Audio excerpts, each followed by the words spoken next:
ഇന്ന് നമുക്ക് നല്ല പഴുത്ത മാങ്ങ കിട്ടിയിട്ടുണ്ട് കേട്ടോ. അപ്പോൾ അത് വെച്ചിട്ട് നമുക്ക് നല്ലൊരു മാമ്പഴപ്പുട്ട് ഉണ്ടാക്കാം. മാങ്ങയുടെ തൊലിയൊക്കെ കളഞ്ഞ് നമ്മൾ മിക്സിയുടെ ജാറിലേക്ക് ഇട്ട് ഒന്ന് അരച്ചെടുത്ത് മാറ്റി വയ്ക്കുന്നുണ്ട്. ഇനി വേറൊരു ബൗളിലേക്ക് നമ്മൾ 1.5 കപ്പ് പുട്ടുപൊടിയാണ് ഇട്ട് കൊടുക്കുന്നത്. അതിലേക്ക് കുറച്ച് ഉപ്പിട്ട് കൊടുക്കുന്നുണ്ട്.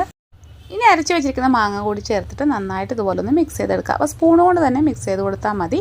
നന്നായിട്ട് ഇതുപോലെ മിക്സ് ചെയ്തെടുത്തതിന് ശേഷം ലാസ്റ്റ് കുറച്ച് കട്ടകളൊക്കെ ഉണ്ടെങ്കിൽ കൈ കൊണ്ട് ഒന്നുകൂടി ഒന്ന് ഉടച്ചെടുക്കാം. അപ്പോൾ നമ്മുടെ പുട്ടുപൊടി റെഡി ആയിട്ടുണ്ട്. ഇനി നമുക്കിതൊന്ന് അടച്ച് വെക്കാം.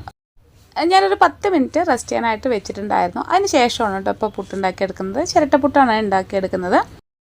ഇനി നമുക്കിതിലേക്ക് കുറച്ച് തേങ്ങ ഇട്ട് കൊടുക്കാം. പിന്നെ നമ്മൾ പുട്ടുപൊടി ഇട്ട് കൊടുക്കുന്നുണ്ട്. മുകളിലേക്ക് കുറച്ചുകൂടി തേങ്ങ ഇട്ട് കൊടുത്തിട്ട് പുട്ട് ഇതുപോലെ നമുക്ക് ആവി കയറ്റി എടുക്കാം. നമ്മുടെ പുട്ട് ഇപ്പോൾ റെഡി ആയിട്ടുണ്ട്. ഇനി ഒരു പ്ലേറ്റിലേക്ക് മാറ്റാം. ബാക്കിയിരിക്കുന്ന എല്ലാം തന്നെ ഇതുപോലെ ചെയ്തെടുക്കുന്നുണ്ട്. അപ്പോൾ നല്ല അടിപൊളി ടേസ്റ്റുള്ള മാമ്പഴപ്പുട്ട് റെഡി ആയിട്ടുണ്ട്. എല്ലാവരും ഒന്ന് ട്രൈ ചെയ്ത് നോക്കിയിട്ട് ഫീഡ്ബാക്ക് അറിയിക്കണേ. ഇഷ്ടമാവുകയാണെങ്കിൽ സപ്പോർട്ട് ചെയ്യാൻ മറക്കരുത്.